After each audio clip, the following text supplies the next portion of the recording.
De retour en plateau ici pour ce 105e rendez-vous du futur, ici en direct de la Fondation EDF, rue Récamier à Paris. Je suis, comme vous le voyez, bien entouré. C'est parti, Raphaël Menajowski pour Web Asso, Christophe Poupinel pour Sherit, Laure Hervé pour la Fondation Groupe EDF, Ahmed El Kadiri pour Resonum. Nous sommes avec Margot Cognier de La Ruche et Anna Berkouk d'Hello Asso. J'ai bon? J'ai bon. Alors, c'est un grand plateau, donc on va essayer de faire évidemment un petit peu de ping-pong. Raphaël, on va commencer par vous, Raphaël. Si on devait en 2 phrases parler de Web Asso, Web Asso, c'est quoi? Web Asso, en 2 phrases, c'est une communauté de professionnels du web qui aide les associations de solidarité et d'environnement à se renforcer sur Internet bénévolement. Parfait. Anna, Hello Asso, en 2 phrases ou en 280 signes, c'est à vous de voir. Bonsoir. Hello Asso, c'est une solution pour permettre à toutes les associations, quelle que soit leur taille, de gérer tous leurs paiements en ligne gratuitement. C'est une phrase. Laure, la Fondation Groupe EDF, alors vous avez la chance qu'on en a déjà un petit peu parlé, donc vous avez droit à 2 nouvelles phrases. Merci. Dans la Fondation EDF, donc on a un axe de mécénat, de soutien aux associations en France sur 2 axes, solidarité et progrès, avec le numérique en fond de ces 2 axes. Ahmed, Resonum. Alors, Résolution numérique, c'est un collectif qui réunit des acteurs du numérique et des acteurs du monde associatif pour accompagner la transition numérique des associations. Et c'est un projet qui est soutenu par la Fondation EDF. On sent une habitude de pitcher quand même autour de cette table, c'est fascinant. Christophe, Sherit, c'est quoi? Accélérateur digital pour entrepreneurs sociaux, créé avec Ashoka. Donc on a vu Singa tout à l'heure. Qu'est-ce qu'on a fait avec Singa? C'est nous qui avons fait la plateforme techno de Singa. Donc on apporte en fait l'accès aux talents des développeurs, des techos. Cofondé avec Ismaël, le patron d'Hello Asso. Ismaël Lemoel, que nous retrouverons tout à l'heure pour la conclusion de cette émission avec Laurence Lamy. Margot, alors La Ruche, c'est quoi? Et on va arriver tout doucement sur ce programme autour des femmes dans la tech, n'est-ce pas? Exactement. Donc La Ruche, c'est une association qui a été créée maintenant il y a 10 ans. Et c'est un réseau d'espaces de travail collaboratifs qui réunit, fédère et anime une communauté d'entrepreneurs sociaux un peu partout en France aujourd'hui. Alors ces femmes dans la tech, ça se manifeste comment? Ça s'illustre comment? Quelles sont les actions que vous montez pour faire en sorte que... C'est quoi l'objectif d'ailleurs? C'est faire en sorte qu'il y ait plus de femmes dans la tech? Ou c'est juste populariser, démocratiser la tech? C'est quoi? Alors en fait, à La Ruche, on s'est engagé auprès des femmes entrepreneurs sociales depuis maintenant plus de 3 ans, puisque on a lancé des programmes d'abord à l'émergence de projets portés par des femmes entrepreneurs sociales, qui s'appellent les Audacieuses. Et aujourd'hui, je viens vous présenter les Ambitieuses, qui est un programme d'accélération cette fois-ci, et qui est parti du constat qu'on a fait déjà dans les murs de La Ruche. On avait 70% des effectifs de La Ruche qui étaient des femmes, et dès qu'on regardait à la tête de ces entreprises sociales, en fait, les chiffres s'inversaient et on n'avait que 30% d'entre elles qui étaient chefs d'entreprise. Comment on l'explique ça? Et ça, on l'explique par plusieurs freins. Donc, nous, on s'est posé la question, pourquoi est-ce que les femmes osent moins entreprendre? Pourquoi qu'elles sont moins représentées, alors même qu'elles sont tout aussi efficaces à la tête des entreprises? Plusieurs freins ont été soulevés à cette question. D'abord, des freins que partagent tous les entrepreneurs, l'isolement, le manque d'accès au réseau, mais particulièrement pour les femmes, on a 2 grands freins qui sont ce manque de confiance dans leur capacité à entreprendre, à se voir comme chef d'entreprise, et ce qu'on peut appeler parfois la charge mentale, cet équilibre entre la vie personnelle et professionnelle. Et donc c'est face à ces freins qu'on a essayé de monter les parcours les plus pertinents pour accompagner des femmes entrepreneurs sociales et aujourd'hui des femmes entrepreneurs sociales dans les Tech for Good, ce qu'on appelle les Tech for Good, donc des projets porteurs de sens qui utilisent la tech ou le digital au service du bien commun ou du commun, puisque ça a été le débat de la table précédente, à travers les Ambitieuses Tech for Good. Donc les Ambitieuses, c'est une plateforme sur Internet également. Je fais quoi pour en savoir plus sur les Ambitieuses? Alors, pour en savoir plus, déjà, vous pouvez aller sur le site de La Ruche et le site dédié lesambitieuses.tech. Mais c'est un accompagnement physique et en ligne de porteuses de projets, donc d'entrepreneurs sociaux, dans les murs de la Ruche, en Nouvelle-Aquitaine, en Pays de la Loire et en Île-de-France pour commencer, et puis à terme, on espère se développer sur tous les territoires en France. Et en fait, c'est un programme de 6 mois où elles sont accueillies dans nos ruches, immergées dans cette communauté d'entrepreneurs et donc de pairs, puisque nous, on croit vraiment à l'entraide et le partage pour la réussite des projets. Et nous, on va les accompagner à travers un accompagnement collectif et individuel pour leur permettre d'avoir accès à tous les outils et aux réseaux nécessaires pour qu'elles développent au mieux ces projets et qu'elles accélèrent finalement le développement de ces projets à fort impact social. Peut-être pour donner un exemple, de projet qu'on a pu accompagner, je pense notamment à Stéphanie qui a développé un projet qui s'appelle Asperteam. Elle a développé une montre connectée pour favoriser l'insertion professionnelle des personnes autistes Asperger en entreprise. Donc à travers cette montre qui détecte en fait les situations de stress, elle permet à la fois aux salariés Asperger et à l'entreprise de pouvoir mettre en place le meilleur environnement possible et envoyer tout de suite des solutions efficaces pour leur quotidien au travail. Et donc Stéphanie avait cette idée-là, elle est venue vous en parler, elle a rejoint le programme d'accompagnement, Les Ambitieuses. Alors Stéphanie, c'est une personne qu'on a accompagnée sur l'émergence du projet et aujourd'hui elle a justement besoin de cette accélération, donc elle devrait candidater à cet appel à candidature qu'on a aujourd'hui, qui est aujourd'hui en cours.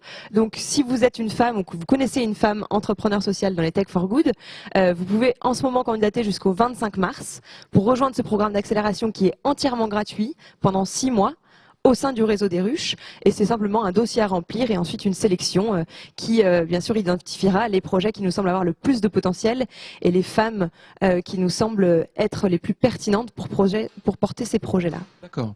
Alors d'accélérateur en accélérateur, Christophe, oui c'était facile. Avec Sherit, Sherit vous l'avez développé avec Ashoka au début. Cette Stéphanie, elle peut être intéressée parce que Sherit met en place. Elle était parmi nos candidates. Voilà. Malheureusement, bon.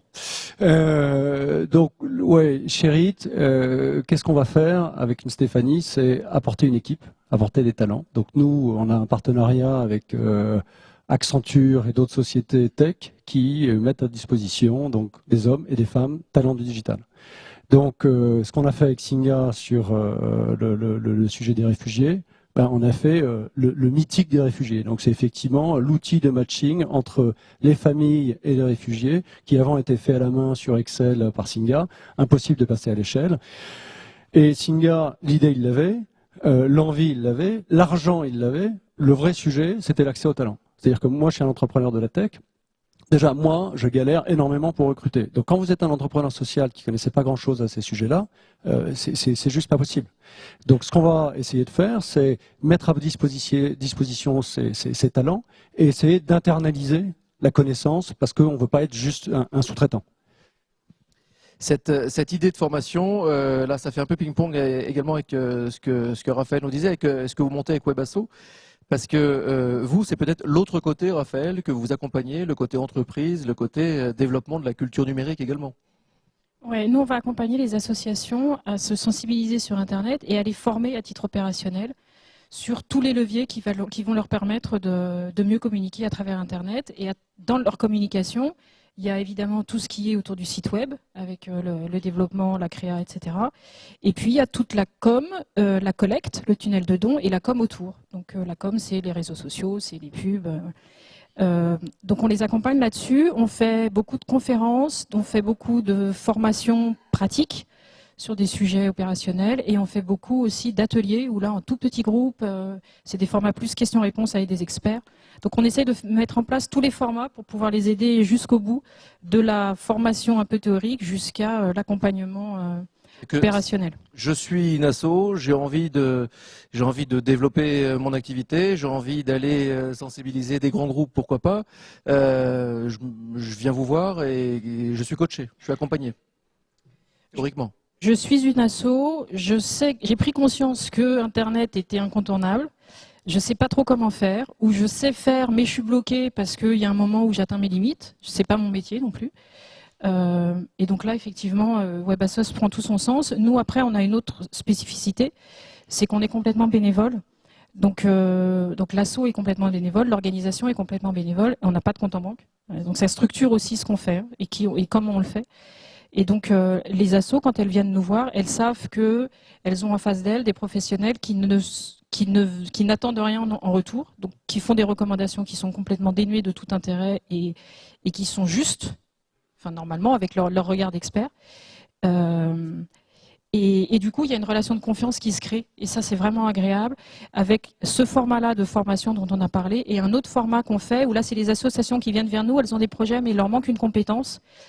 Et elles vont nous dire, on a besoin de quelqu'un pour Facebook, on a besoin de quelqu'un pour réparer des bugs sur notre site, on a besoin de quelqu'un pour notre tunnel de dons qui prend pas en compte cette plateforme-là, peu importe. Nous, on propage ça à la communauté et ensuite, donc, il y a quelqu'un, un expert qui va travailler avec l'association, avec l'équipe sur les projets. Donc là, il va mettre les mains dans le cambouis aussi. On n'est plus dans la formation, on est dans le renfort opérationnel. C'est un acteur de la tech, c'est professionnel du web. dans le numérique. Oui, tout à fait. D'accord. Et qui fait ça donc à titre bénévole sur son temps de hobby, associatif. Sur son temps, exactement. Donc il prend ça sur son temps perso, sur son temps de loisir, sur la nuit, sur les week-ends, sur les vacances. Mais du coup, ça crée un engagement aussi qui est beaucoup plus fort, un plaisir à le faire aussi qui est beaucoup plus fort. Et après, c'est ce qu'on dit sur la relation avec l'asso. Les résultats, du coup, sont beaucoup plus impactants aussi parce que c'est fait avec du cœur, quoi. C'est pas fait c'est pas un boulot comme un autre. Je reviens juste, Ahmed, je me tourne vers vous. Je reviens juste à cette Stéphanie. On va reprendre cet exemple-là. Avec le fil rouge un peu. Ça va être une sorte de fil rouge. Elle le sait peut-être pas. Et si elle nous suit, salut Stéphanie. Stéphanie, ouais, exactement. Tu es le fil rouge. Stéphanie, résolution numérique. Si elle frappe à la porte. Alors, résolution numérique, c'est un cycle d'événements. Donc, ça a été, on a organisé un premier cycle, c'était 10 événements partout en France, où en fait, c'est 10 organisations qui ont décidé de se mettre ensemble pro bono pour justement aller sensibiliser en fait les associations à la transition numérique, pour leur faire comprendre un peu les enjeux. Notre objectif, si je devais le dire de façon très résumée, c'est d'éviter qu'il y ait une fracture numérique au sein du monde associatif, parce que c'est très bien qu'il y ait des têtes de pont et des projets porteurs, innovants et très forts, mais il faut aussi qu'on accompagne les 1,3 million d'associations qu'on a en France, qui font partie qui constituent la richesse du tissu social. Et effectivement, on est plutôt sur les fondamentaux. C'est effectivement comment découvrir le financement participatif, quels outils collaboratifs pour mieux prendre des décisions au sein de son conseil d'administration. On est vraiment sur ce premier niveau et on le fait collectivement. Et du coup, on a fait une dizaine d'événements. Ça nous a permis de toucher 1000 responsables associatifs. Et là, on a décidé collectivement de se lancer sur une seconde saison. Donc, Stéphanie, elle va sur le site résolutionnumérique.org. Elle retrouve les dates des événements près de chez elle. Et sinon, de toute façon, on renvoie vers l'ensemble des membres du collectif qui sont porteurs, comme LOASO par exemple, de solutions qui peuvent leur permettre de résoudre leurs défis. Mais notre enjeu, c'est vraiment qu'ils restent maîtres de leur projet associatif et qui puissent mobiliser intelligemment en fait les solutions numériques à leur disposition au service de leur projet. C'est un peu comme l'exemple de Résonante. Le sujet, c'est comment lutter contre les violences faites aux femmes, et c'est comment je mobilise justement des solutions qui existent pour y répondre. Mais ça reste toujours le projet associatif le moteur. Donc dans les solutions, vous éclairez ou vous fléchez un certain nombre de solutions. Et Stéphanie, ou pas Stéphanie d'ailleurs, ou une autre, ou une asso. On organiserait la rencontre. Stéphanie, on va prendre une asso. On organiserait la rencontre entre Stéphanie et les porteurs de solutions, en fait, qui peuvent l'accompagner pour lui permettre de réaliser son projet, son projet. Porteur de solutions, donc il pourrait être incarné par Laure. Il est pas mal mon ping-pong, quand même. On va arriver vers vous. On va finir par croire que vous avez préparé l'émission, du coup. Oui, vous allez voir. Donc Laure, Stéphanie peut frapper à votre porte si elle répond évidemment aux critères que vous évoquiez au début. Exactement. Donc si Stéphanie est éligible au mécénat et qu'elle cherche un soutien financier dans un des deux axes solidarité au progrès, elle peut tout à fait venir frapper à la porte de la Fondation EDF qui regardera d'un bon œil tout projet pour lequel, on va dire, le numérique a un impact positif auprès des bénéficiaires. Impact positif, on voit bien dans les projets qu'on soutient, je dirais deux axes. Un impact au sens directement, le bénéficiaire a directement accès au numérique et permet de ce fait-là d'accroître un peu le bénéfice recherché. Des exemples, je dirais, WeTechCare évidemment, sur la lutte un peu contre la fracture numérique est un sujet évidemment. Il y a des sujets type J'accède. J'accède, c'est une plateforme que je trouve extraordinaire, qui est une application application qui permet à tout et chacun de signaler des lieux qui sont accessibles à des personnes On me handicapées. dit dans l'oreillette qu'ils sont présents ici. Je ne savais pas. Alors là, Vous en parlez super Chapeau. bien. et voilà, donc c'est tout à chacun, c'est vraiment du collaboratif qui permet sur une appli numérique de signaler les lieux accessibles. Donc ça, c'est des projets qu'on a soutenus. Donc là, On a ils viennent même- vous voir et puis ils discutent avec vous et puis ils voient. Exactement. éligibles. Exactement. On en a même fait un challenge interne au groupe EDF pour encore favoriser, voilà, le retentissement, on va dire, un petit peu de cette application. Donc ça, c'est vraiment vers les bénéficiaires. Et puis on s'aperçoit aussi, comme SAMU Social, par exemple tout à l'heure, où le numérique et le développement de sites, d'applications, etc., au sein même de l'association comme un outil de travail pour augmenter l'impact, c'est aussi des projets qu'on regarde vraiment d'un bon œil.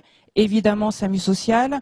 Je pense à un autre qui est ADN Connect, agence du don en nature, hein, où l'objectif c'est vraiment de partager un petit peu et de donner tout ce qui sont des biens non alimentaires. Ils ont un réseau sur les territoires, ils travaillent avec des tas d'associations. Et ben, on les a aidés, on les a soutenus pour développer la plateforme qui va bien, pour vraiment faire les interactions qui vont bien. Donc c'est vraiment deux axes extrêmement importants. Et puis le numérique, je rappellerai juste que c'est quelque chose dont la Fondation s'occupe depuis un bout de temps. C'est effectivement un des axes de notre mandat actuel, de notre mandat 2016-2019.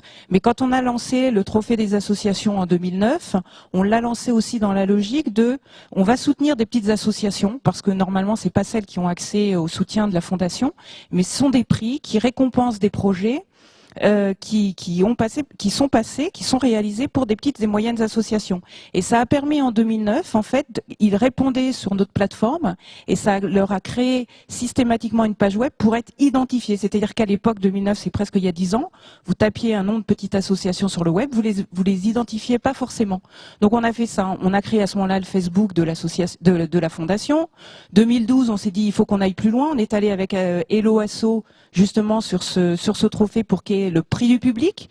On avait 15 000 votes, on avait des likes, on avait les réseaux sociaux, etc. Donc c'est vraiment, on se rend bien compte qu'au fur et à mesure et en fonction de l'évolution de la techno, du monde et de toute cette économie un petit peu sociale et solidaire, on a cherché à accompagner et c'est aussi une des raisons pour laquelle aujourd'hui c'est un vrai axe, c'est un vrai enjeu pour la Fondation que de soutenir ces projets. Et donc vous avez parlé d'Hello Asso, représenté par Vous avez fait la Anna ce transition. soir. Oui, bravo. Merci pour la transition. Je suis Stéphanie ou je suis Singa ou je suis Nasso. Je peux être beaucoup de cas de figure. Je trouve quoi si je tape Hello Asso? Moi je sais, mais c'est pour les gens. Si vous tapez helloasso.com, vous trouvez une plateforme incroyable. Vous pouvez vous inscrire et à partir de là, en fait, l'idée c'est de pouvoir gérer tous les paiements de l'association depuis le même endroit. Donc tous les paiements, on trouve quoi? Une association, elle peut faire des événements. Donc elle peut tout type d'inscription payant ou gratuit, avec des assemblées générales, avec des concerts, des festivals, etc., des conférences. Ça Ce c'est n'est la pas billetterie. que du crowdfunding en gros, c'est ça. C'est Tout à ça fait. que vous nous dites. Par exemple. Donc ça peut être de la billetterie, ça peut être des adhésions. Beaucoup d'associations fonctionnent avec un système d'adhésion. Donc c'est quand même une façon en fait de toucher un public peut-être plus large. C'est-à-dire que si vous me prenez moi par exemple et que vous me demandez d'adhérer avec mon chéquier, je ne sais plus où il est depuis un moment. Mais en revanche, si vous me proposez d'adhérer depuis mon canapé, vous avez plus de chances que je le fasse. Ça peut être effectivement du crowdfunding, du financement participatif. On en a eu deux exemples tout à l'heure. Ça peut être du don en ligne, ça peut être de la vente. En fait, c'est des fonctionnalités qu'on sort en permanence parce qu'on est très à l'écoute justement de tous les besoins et des usages des associations. Donc, c'est pas du tout figé. On sort des nouvelles fonctionnalités très très régulièrement. Et ce que je disais tout à l'heure et qui est quand même important, c'est que tous ces outils sont complètement gratuits pour l'association, pour Stéphanie.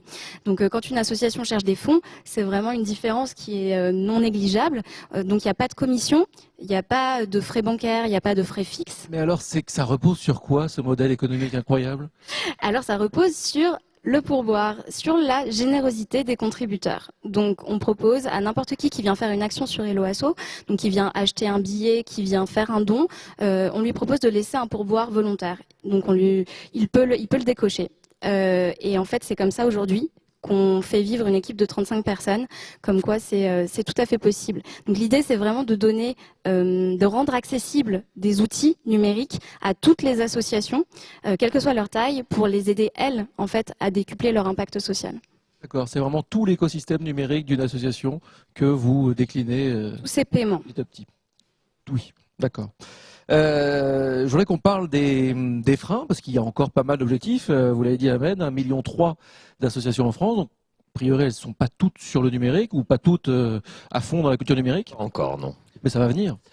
L'idée, c'est qu'effectivement, après, c'est le défi qui est, à l'instar de l'ensemble de la société, les associations, elles traversent effectivement cette transition numérique. Alors, certaines avec succès, d'autres, ça leur permet aussi, parce que le numérique, là où je trouve ça assez formidable, c'est qu'on voit sur certains projets où les gens étaient bons, on va refaire un nouveau site internet, et puis ensuite, ils ont commencé à tirer les fils, et puis en discutant ensemble, à se rendre compte que du coup, ils discutaient aussi de la façon dont ils travaillent ensemble, de la façon dont ils échangent des informations, dans la façon dont ils conçoivent leurs projets. Et effectivement, l'enjeu là-dessus, c'est qu'ils puissent être accompagnés. C'est effectivement ce qui est intéressant par exemple avec la plateforme Helloasso, c'est qu'au-delà de la plateforme et de l'outil en ligne qui est très bien, c'est qu'on peut appeler quelqu'un qui va expliquer justement au président de l'association de boulistes de Vannes comment il peut faire pour créer son profil s'il rencontre une difficulté. Stéphanie, là, du coup, c'est encore. Ouais, j'ai changé parce que du coup, Stéphanie peut peut-être. Stéphanie, c'est très bien par ailleurs, mais je. D'accord. Donc effectivement, parfois, on va au-delà du simple la refonte du site où j'ai besoin d'un outil technique.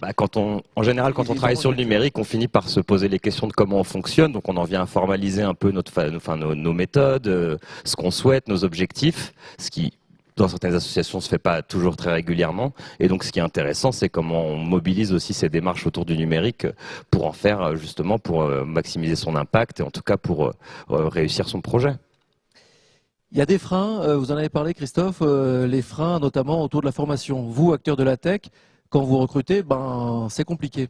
Comment essayer là de passer dans les années à venir justement à essayer de dépasser ces freins qui vous freinent forcément, si c'est des freins? Je pense que, encore une fois, le sujet c'est l'accès au talent et je pense que ça va prendre un petit bout de temps. J'ai envie de faire un petit parallèle pour répondre à votre question. Moi, je fais partie d'une double minorité ce soir. Comme le disait Bruno Frérot, d'abord, je suis un homme. Et la deuxième chose, c'est que je fais partie des plus de 30 ans, à peine. Et moi, je fais partie de la génération de ceux qui ont appris à l'école que d'un côté, il y avait le business et de l'autre côté, il y avait le social. Donc, l'objectif d'une entreprise, c'était de faire du profit. Et l'objectif social, c'était le rôle des assos et de l'État. Bon. Et le modèle, c'était Bill Gates. Donc, je crée mon entreprise, je fais du profit. Et à la fin de ma vie, alors à la fin de sa vie assez jeune, parce qu'il a fait beaucoup d'argent très vite, je crée une fondation. Énormément d'admiration pour Bill Gates. Je pense que le sujet Tech for Good, c'est est-ce que le modèle de demain, ce ne sera pas un entrepreneur tech qui a eu un impact social dès le premier jour? Je pense que ça va prendre, je pense que c'est le sujet. Il y a eu une conférence Tech for Good France Digital il y a 6 mois. 80% de l'audience avait moins de 30 ans. Donc je pense qu'il y a vraiment un aspect générationnel. Je pense qu'il y a une vraie sensibilité aujourd'hui sur les moins de 30 ans sur le sens. Les moins de 30 ans sont des bornes digitaux. Donc je pense que la question ne se posera plus dans 10, 15 ans. Mais ça va prendre un petit peu de temps. Et d'ici là, on est là. J'espère qu'on est digitaux. J'espère que d'ailleurs, Sherit, alors je sais pas si je dis pas, je vais dire, j'espère qu'on n'existera plus dans 15 ans. C'est pas tout à fait ce que je veux dire. On fera peut-être autre chose, mais j'espère que les entrepreneurs sociaux auront beaucoup moins besoin de ce qu'on leur apporte aujourd'hui. Oui, que l'entrepreneuriat sera finalement par nature, dans son ADN, sera... Aujourd'hui, vous avez deux types, si je schématise, il y a deux types d'entrepreneurs sociaux. Il y a les non-born digitaux, qui sont les entrepreneurs comme les autres, qui sont complètement largués sur le digital. Donc, et quand on regarde dans Ashoka, qui est un réseau de 3000 entrepreneurs sociaux à travers le monde, et donc c'est des gens qui ont l'impact, qui ont déjà 10-15 ans d'expérience, ils sont nuls sur le digital, alors pas tous, mais en grande majorité. Peut-être. Mais c'est vrai, et c'est pour ça qu'Ashoka a créé Share IT avec nous.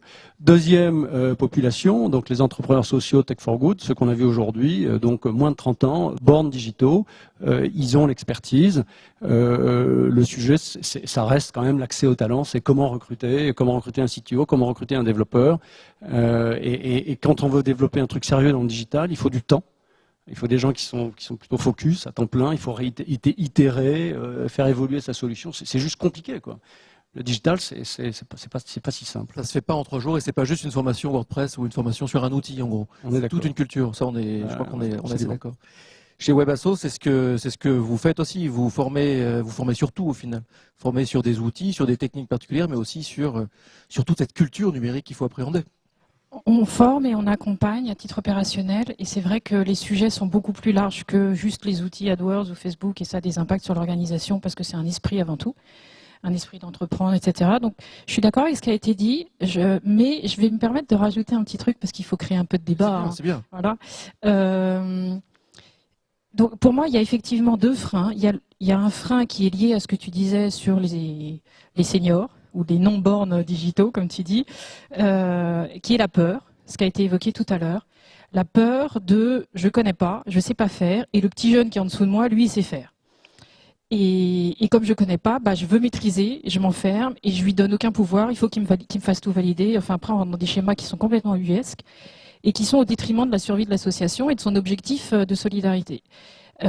Donc ça, c'est la peur, et nous, on essaye d'accompagner ces gens-là, parce que finalement, les entrepreneurs, ils ont eu les mêmes chemins de vie, où au début, on a peur, et puis on rencontre des échecs, et puis on essaie de se relever, et puis de continuer, et de réussir ou pas, mais enfin d'avancer.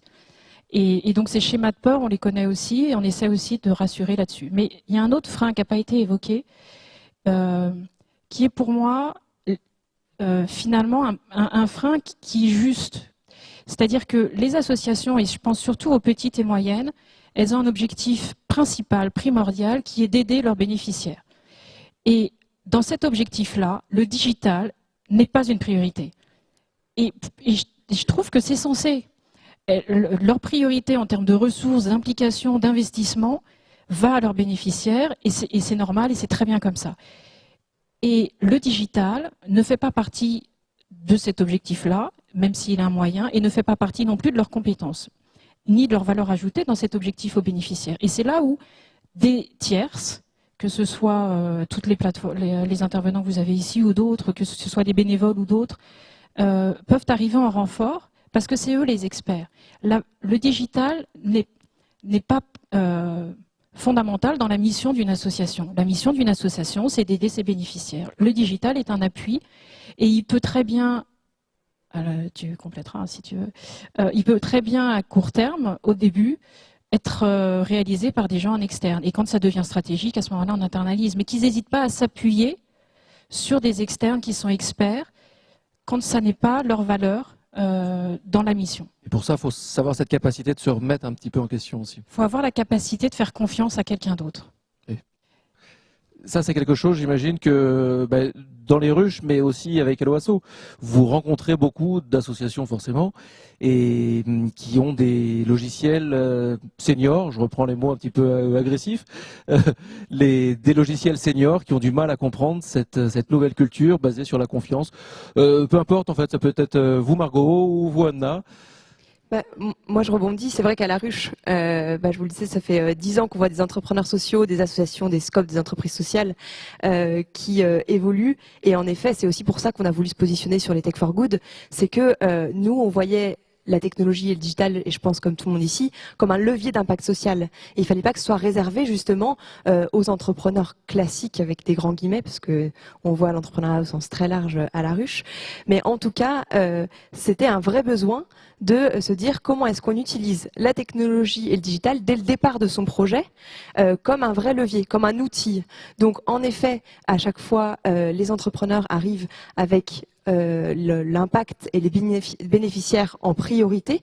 C'est quelque chose qu'ils vont garder, leur vision qu'ils vont garder. Et nous, on va les accompagner à voir comment est-ce qu'ils construisent justement des solutions. Et on le disait, c'est compliqué de construire une solution qui est à l'écoute des bénéficiaires. Souvent, on a une idée de ce qu'on veut faire, mais dès qu'on la teste, on se rend compte qu'il faut revoir, itérer, réitérer, parce que en fait, les bénéficiaires à qui on s'adresse, on a beau les connaître, adapter des solutions digitales, c'est souvent beaucoup plus compliqué que ce qu'on pense.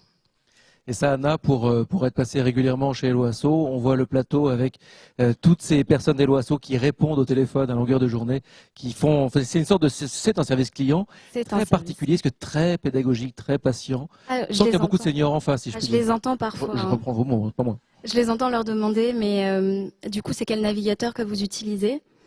Est-ce que c'est un petit renard? Est-ce que y a un rond avec 4 couleurs? Effectivement, elles sont d'une patience extraordinaire. Il se trouve que ce sont que des filles, mais à l'équipe relation utilisateur, mais elles sont d'une patience extraordinaire et elles font un travail fondamental parce que on a l'autre moitié de l'équipe qui est des développeurs, donc qui s'assurent que nos outils sont performants et en même temps, si les associations ne savent pas s'en servir, ça n'a aucun intérêt. Donc en fait, elles ont un rôle essentiel là-dedans. Et effectivement, on constate, pour rebondir là-dessus, qu'il y a parfois une certaine forme d'inertie dans le modèle des associations, que la transition peut prendre un peu de temps, et c'est pas rare le cas où en fait on a des gens opérationnels qui ont très bien compris et où ça freine un petit peu plus haut dans les conseils d'administration, etc. Donc c'est vrai qu'il y a un peu de travail à faire sur la gouvernance, disons, des associations. C'est comme toute entreprise, finalement, toute Exactement. organisation. Ahmed voulait Ouais, rajouter un petit pour compléter un peu et puis pour participer un peu à cet échange, effectivement, je crois qu'il existe au sein du monde associatif un peu un tropisme conservateur sur le numérique lié à ce que vous avez très bien expliqué sur le manque de maîtrise et donc c'est difficile de se positionner sur ces questions. Mais je pense qu'il y a aussi un tropisme du côté des acteurs du numérique, c'est un peu comme le proverbe, quand on a un marteau entre les mains, on a tendance à avoir des clous partout. Et de penser qu'effectivement tout peut se régler. Il y a des questions des fois, effectivement, quand les gens m'appellent, ils disent oui, on veut mettre une nouvelle plateforme en place d'échange parce qu'on a beaucoup de conflits. Bon, peut-être vous pouvez vous parler.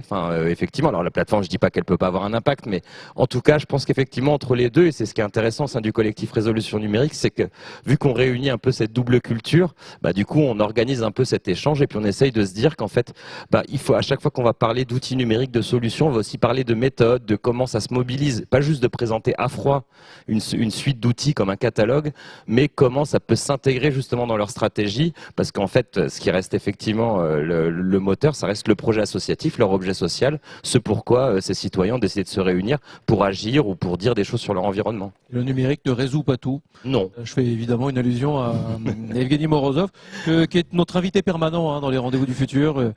Evgeny, si tu nous écoutes, tu sais quand tu veux. Laure, un mot sur ces freins, justement, sur ces assos ou ces organisations qui sonnent à la porte de la Fondation.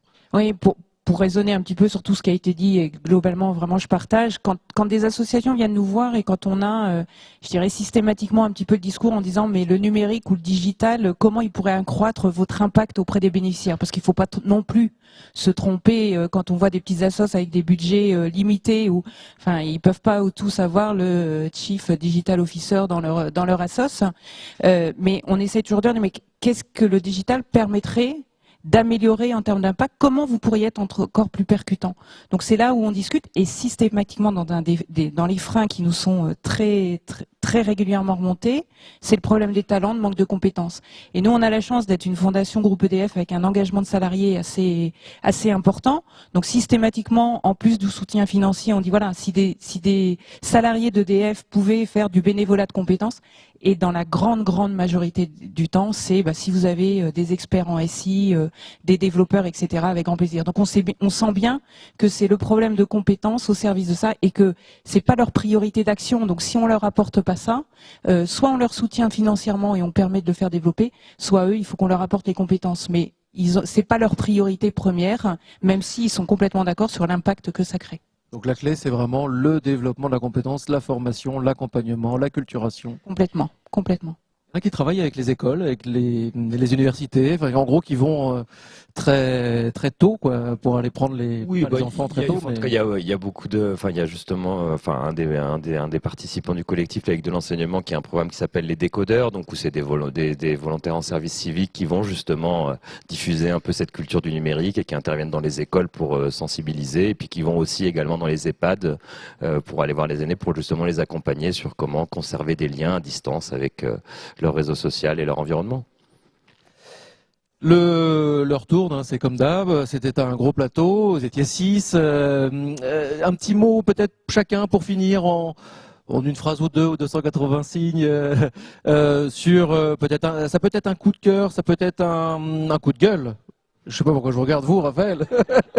Ça peut être, ça voilà, c'est votre ressenti là comme ça. Anna, je commence par vous. Non, juste peut-être un conseil, parce qu'en fait, on parlait d'impact social ce soir, et de se dire qu'en fait, il y a beaucoup d'associations qui, le nez dans le guidon, oublient même de parler de leur impact social. Et nous qui les aidons à mobiliser des communautés et des gens autour, en fait, c'est toujours le mettre en avant. Si vous avez besoin, en fait, d'acheter une imprimante, il y a une raison pour laquelle vous avez besoin d'acheter une imprimante. C'est peut-être pour imprimer des livrets de sensibilisation que vous allez distribuer à 8000 enfants dans 350 écoles. Et en fait, on a beaucoup d'associations encore qui prennent pas ce réflexe-là. Donc en fait, pour mobiliser des gens autour de l'aventure, et en fait, c'est un beau cadeau que font les associations de permettre à des gens comme ça de se sentir utiles en étant embarqués. Donc de mettre justement en avant cet impact social. Raphaël? Il faut que je trouve un coup de gueule, apparemment. On m'a Non, mais étiqueté c'est la comme un billet râleuse. d'humeur, mais court, mais Le coup de gueule. un conseil Ou, ou un coup de cœur littéraire. un conseil coup de gueule. Oui. Ce serait, dans la lignée de ce qu'on a dit tout à l'heure, ayez confiance.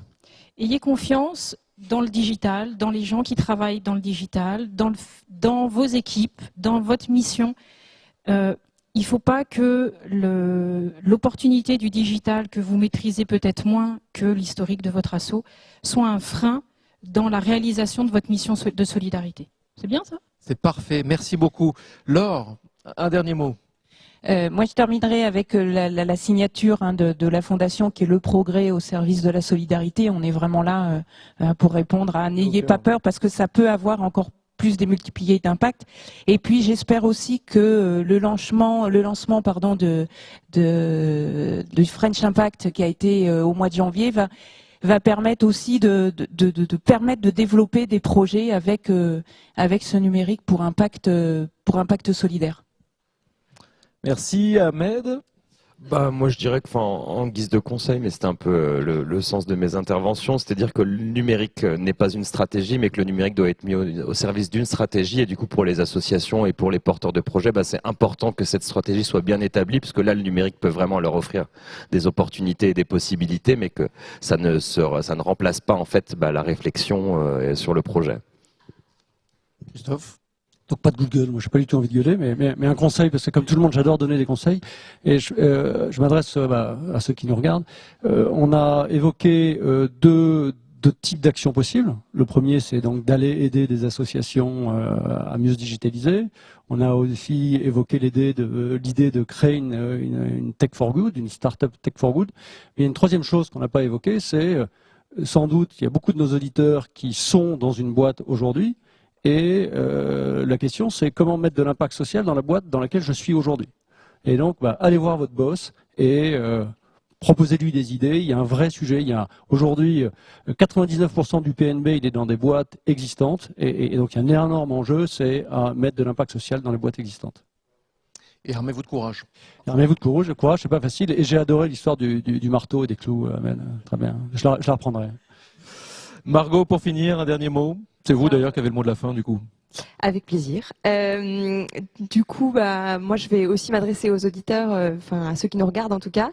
Si vous avez aussi, en tant qu'individu et citoyen, envie de rejoindre des réseaux d'accompagnement, notre claim, c'est entreprendre, innover, partager. Et comme je vous le disais, on croit au partage, et non seulement entre entrepreneurs, mais aussi avec la société civile, des grandes entreprises, les institutions publiques, des acteurs. On est partenaire de Sherit sur ce programme-là, et on essaye de mailler au maximum les acteurs pour aider les entrepreneurs. Mais en tout cas, on a aussi une communauté d'experts bénévoles qui donnent du temps au quotidien à ces entrepreneurs sociaux dans les Tech for Good. Et donc, où que vous soyez en France, si vous avez envie de rejoindre la communauté de la Ruche en tant qu'expert bénévole et donner un peu de temps et de votre expérience, on sera ravis de vous accueillir. Merci beaucoup, merci à vous d'avoir joué le jeu du chrono, le jeu du plateau serré. Et c'était super. Merci beaucoup à vous.